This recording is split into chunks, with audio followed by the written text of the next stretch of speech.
La formazione liturgica non è solo per gli addetti ai lavori, ma aiuta a far sì che i gesti che si compiono, ad esempio durante la messa, diventino testimonianza di vita e di fede.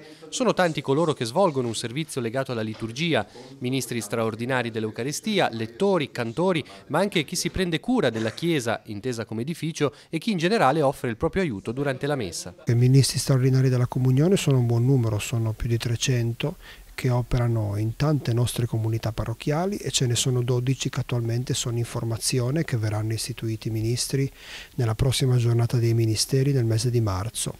Ci sono molti che stanno facendo il corso da lettori che si svolge a livello vicariale e ci sono tante persone interessate alla liturgia a 360 gradi. L'animazione liturgica è un desiderio del cuore, l'adesione è libera. Solo nel caso del ministro straordinario dell'Eucaristia, infatti, è il parroco che, intercettato il bisogno di alcune persone, ne parla con loro e ne informa gli uffici della diocesi.